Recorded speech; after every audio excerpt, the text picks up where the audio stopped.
I'm excited to be here with you today and appreciate your attendance for this webinar. My name, again, as announced, is Jeremy Brown. I will be presenting on the topic of maximize the value of your practice. We have a lot to go over today, so let's go ahead and jump into our presentation. So just as a quick note, this presentation is for general informational purposes only and shouldn't be relied upon as legal advice. A little bit of background about myself. I'm a licensed attorney here in the state of Texas.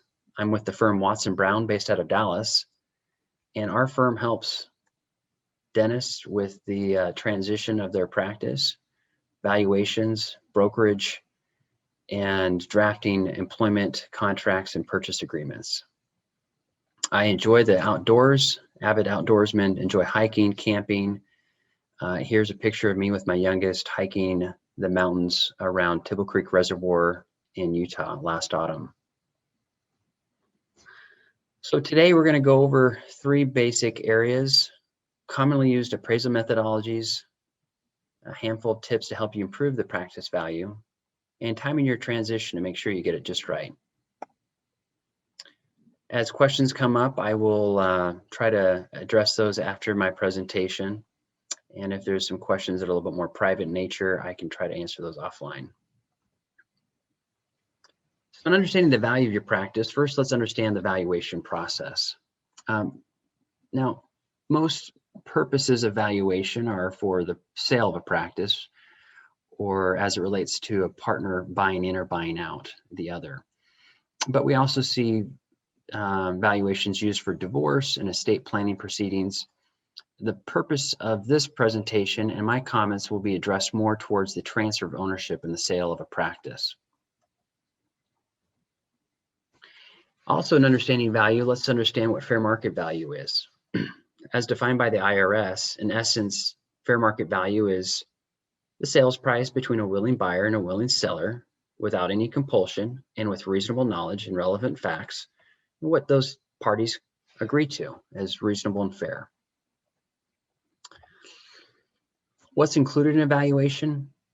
Tangible assets and goodwill are the main categories of assets in a practice. And it's important just to distinguish between the two. Tangible assets include the equipment, the furniture, supplies, records, instruments, leasehold improvements. The goodwill, those things you can't touch.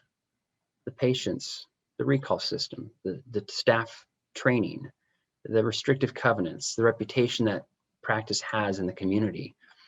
It could include social media accounts and websites and domains. Not included in a typical practice sale is accounts receivable, real estate, cash, and retirement accounts. These are excluded from the valuation of the practice. Well, we'll talk about the commonly used appraisal methodologies, but I want to briefly mention what a valuation is not. Valuations are not a simple formula. They're not a range or an average, and they're not a price to gross ratio or some other ratio in deriving what the practice value is. Now, some of these things can be very helpful in setting benchmarks or ranges, comparisons for what to expect. For example, a sales price divided by the annual gross collections for the previous year is a good benchmark, but is definitely not a valuation. To drive this point home a little further, we'll use an example of a patient calling up the practice, complaining about pain in his mouth, and demanding a treatment plan of what he should expect to take care of the problem. Well, any good provider is going to ask questions and collect information.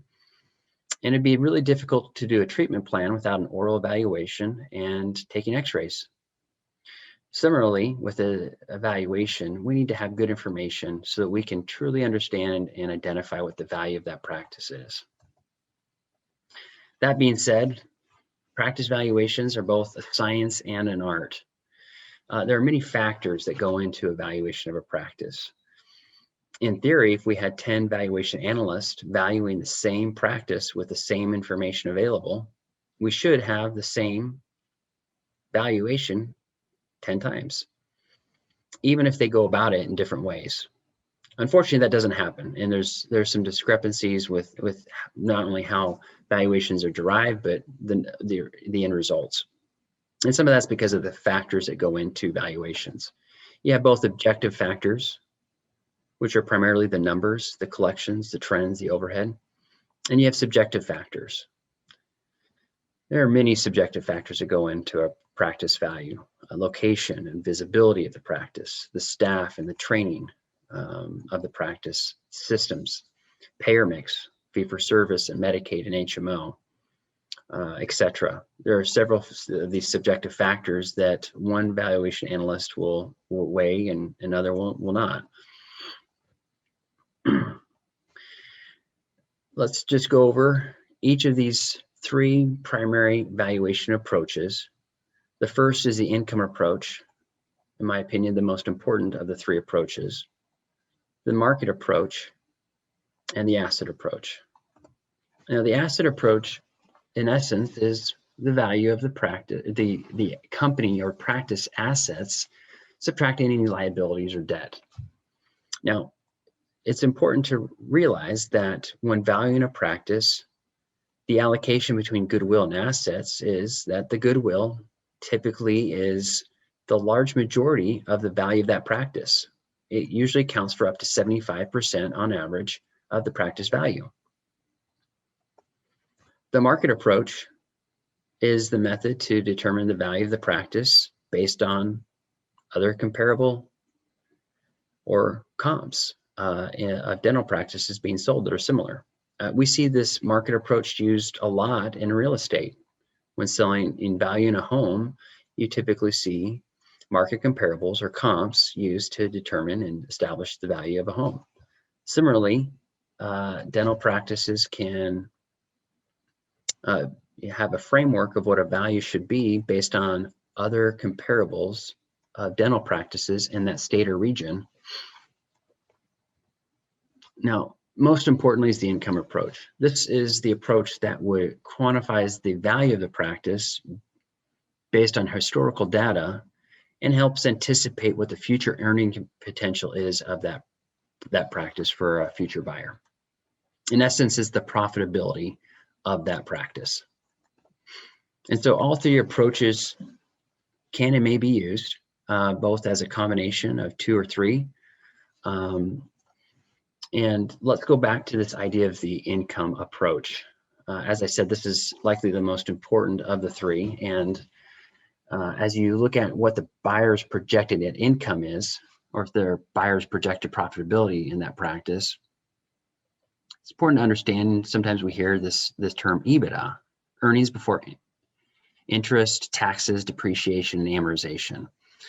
Now, the buyer's net income is more than EBITDA.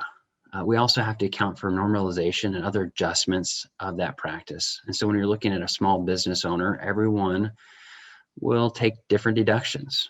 And based on our experience in valuing hundreds of practices, we'll see things that kind of pop up as we account for what's in the overhead of that practice. Trips to Hawaii for continuing education, buying ranch supplies and through the practice and labeling them as clinical supplies, purchasing a new air conditioning unit for the home of the practice owner and deducting, putting that as a deduction as purchasing of equipment of the practice. Now, whether these deductions are good or not, that's not really for us to judge, but we want to adjust these expenses out, so we can truly determine what the overhead of that practice is. Further, if there are any expenses that are one-time expenses, then we want to account for those as well.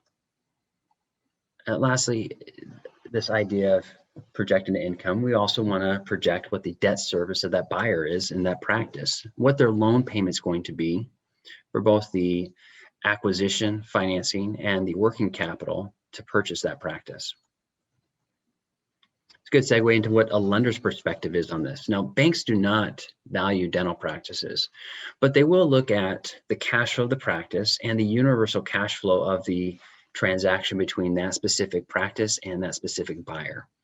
So they're going to look at the practice overhead, they're going to look at the debt service of the acquisition, but they're also going to look at the buyer's personal debt, their mortgage, car payment, any other debt that they have, student loan payments.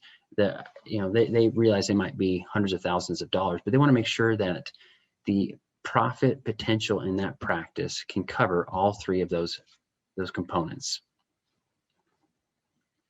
Now, COVID definitely has had an effect on valuations. What we're seeing, though, is the same principles of valuations apply, just with some modifications. And so what we are seeing primarily is there might be some annualization of numbers. You know, if there's months that the practice was closed, we annualize the numbers for that year where they were open.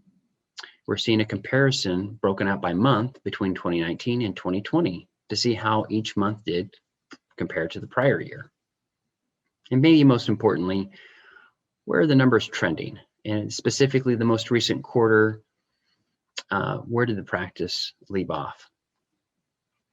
Obviously, we understand, as well as banks and buyers, that it can take some time to ramp up after the forced closure in 2020. And those closures can be expected, but we want to make sure that the trend is going up and that patients are coming back, the staff are back, and that the collections are similar or comparable to 2019 numbers. Now, in preparing a tax return, preparing a valuation, the valuation is going to require a handful of things. Primarily, tax returns, profit and loss statements are essential for that valuation, specifically 3 years and profit and loss for the current year to date. Production reports are important, help determine production by code or procedure, as well as production by provider if there's multiple providers in that practice. Lastly, most valuation analysts will have a profile to help determine active patient count, payer mix, and breakouts of HMO, PPO, Medicaid, fee-for-service, etc. So let's jump into what you can do now to improve the value of your practice. And here's 5 tips. 1, let's keep new patient numbers up. It's important to not let the practice plateau and asking patients for referrals, marketing, networking to receive referral sources are all important aspects of the new patient count.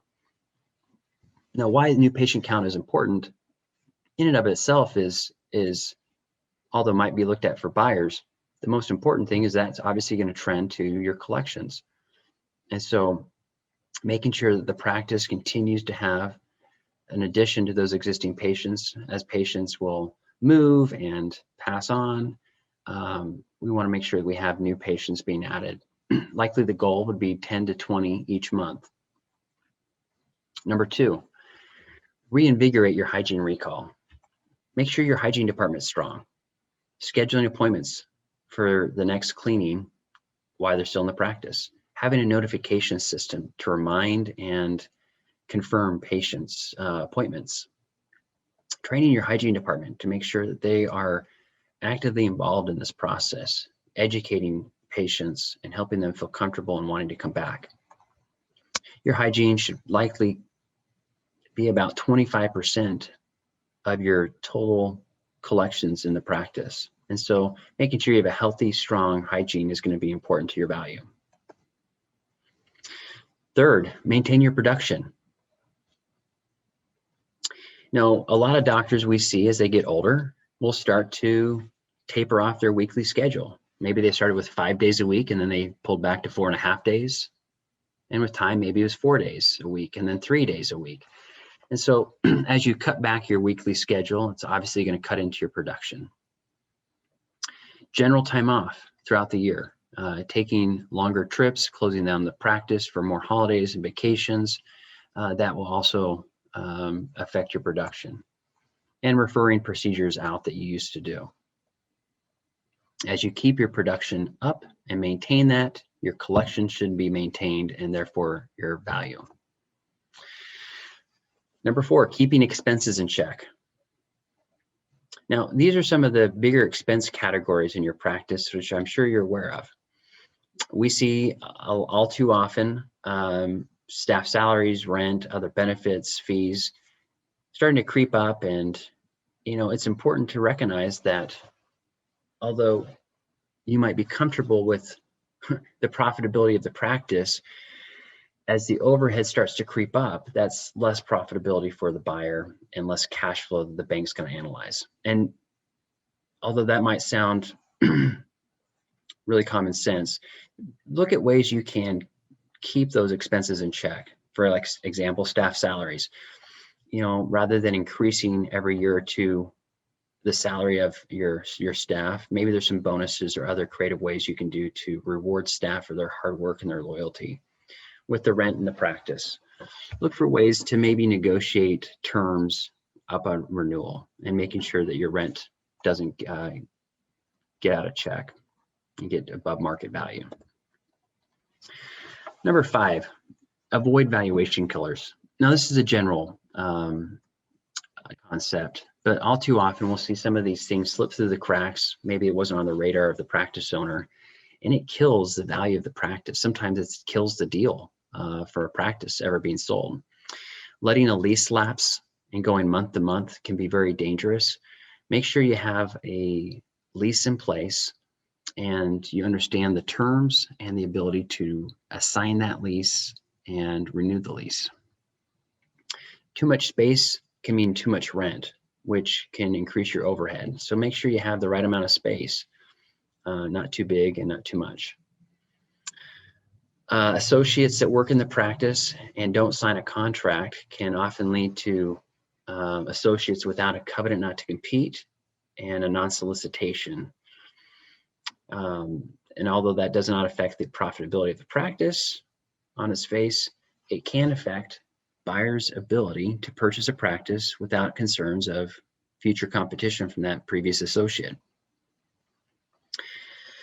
No technology or outdated technology in the practice can lead to a little buyer wariness and being leery of purchasing a practice and having to invest a lot in a practice. Now, having said that, we don't encourage you to rush out and buy hundreds of thousands of dollars of equipment and technology to update your practice. But there can be things that you can do, maybe in doing digital radiography, having a website, using a practice management software to make sure there's some basic things in the practice that allow you to run and not be too outdated. Now, as a bonus tip, start early. I've never had a doctor start too early with their transition strategy. We recommend that you start about 3 to 5 years before you want to sell your practice, before you want to go through that transition process. And so as a first step, obtain a practice valuation from an experienced broker or valuation analyst. Make sure you understand your numbers. If you start early and there's some issues or challenges that are identified in that valuation, then you can actually resolve them before the transition process begins. And as discussed on the slide, as we talked about information required, if we start prior to 3 years, you're going to start to see the effects of that paying off in the value. And so starting early will help not only in the value of your practice, but avoiding some concerns that a buyer might see later on. Let's transition to timing your transition. You only sell your practice once. Let's make sure we get the timing right. And so having said that, a little trivia question. What is the average age of retirement in the United States? And what's the average age of retirement among dentists? Well, the ADA has the average age of retirement approximately at about 68 and a half years old. So we'll round up to 69. So at 69, dentists are on average retiring. In the US, that's age 66, the average person retires. And so dentists are working a little longer than everyone else. Now, having said that, as you plan your retirement, as you plan your exit strategy, here's 4 questions I'd like you to consider. First, have I saved enough for retirement or the next phase of my career? Am I at a position now where I can go and retire, or if I want to do something else in my career, teaching, working for the VA, the state, maybe doing a complete career change? Do you have enough saved up? Your sale of your practice should not be your nest egg. It should be the frosting on the cake. Question 2, is there something else I'd rather be doing? As you look at your identity, your career, understanding your options are really important. Don't want to sell your practice and realize, nope, I was meant and born to be a dentist and this is where I need to be at this point in my life. So make sure you understand your options and what you'd rather be doing, whether it's travel, charity work, being with family. Question 3, when do I want to give up ownership of my practice? Now, that's going to be different than number 4. Question number 4 is, when do I want to stop practicing dentistry? And so you might say, I want to work a little longer after I sell my practice. I just don't want to be the practice owner. I don't want to have to handle the headache of HR and accounts receivable and insurance and all those other things that come with owning a practice. So there are options to sell your practice and work afterwards, whether it's for the buyer of your practice or for another group or another segment of the industry. And so understanding your timing there, hopefully as you answer those questions, give you a better idea of when to start. Now, here's a sample timeline of what to expect. Start preparing about 3 to 5 years prior to your sale. For a practice listing in a metro area, plan on it taking about 6 to 12 months. In a more rural area, plan on it taking about 1 to 3 years. Could be longer, could be shorter, but often it takes a lot longer to find a qualified buyer in a non-metropolitan area. Once a letter of intent or written offer is signed off between the buyer and seller, it usually takes about 2 months to close on the practice. Now, could take longer than that depending on the financing and other terms, but I anticipate at least 2 months. If there's real estate involved and the buyer's purchasing the real estate, plan on it taking another 3 to 4 months. Transitions. So when you have a seller working back in the practice, typically we see that 2 to 12 months. Could be shorter, could be longer, but most sellers are involved in a transition for about 2 to 12 months after the sale of the practice. What's the current environment look like in the market? So corporate dentistry and DSOs have definitely had an effect on valuations, on practices. In one regard, you could say that DSOs are good for values, that they're trying to be competitive and buy practices, and they're helping to increase the demand for dental practices. That being said, selling to a DSO probably is not in your best interest if you're going to want to work back for a short period of time and want to be cashed out at closing. So make sure you understand your options there and working with the DSO as a possible buyer. Buyers definitely are coming back. We saw a little bit of anxious and timidness from buyers staying on the sidelines in 2019 and 2020 after COVID hit. 2020 was a time of reflection for a lot of younger dentists wanting to know, should I own a practice? Is this the right time? And we're seeing buyers come back, and the demand is starting to come back very strong. We talked about COVID and its effects. We've treated COVID like other natural disasters as far as the valuation. And so we can account and tell a story for where 2020 numbers are at, base it on 2019's cash flow. And that's our approach in making sure that the value of that practice doesn't suffer just because there are some closures and some effects of COVID last year. The seller's market, we definitely feel that because of all of these factors, we're still in a seller's market. Demand is coming back, supply is in check, and so sellers have a really good opportunity as they ramp up their numbers and they're comparable or even similar to 2019 numbers to sell and to maximize their value. So what are your next steps in preparing for your future transition? Create your personal transition timeline. Answer those questions.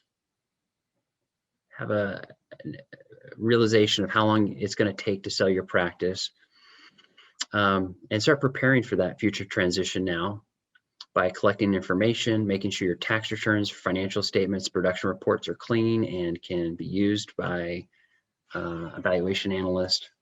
And then start to engage an experienced broker. Make sure they understand your time frame and your goals. Start that process early. So that concludes my comments and prepared presentation. I encourage and invite all of you to go to adstransitions.com. There's many resources available there to help you prepare for your future transition. You also can find your local ADS broker there. It's important to understand the local resources you have. Every state has unique things about their transition, and encourage you to rely heavily on your local advisors. That being said, appreciate your attention, your time. I hope you enjoyed the presentation today. We'll be sticking around to answer questions, and those of you take off, best of luck as you prepare for your transition.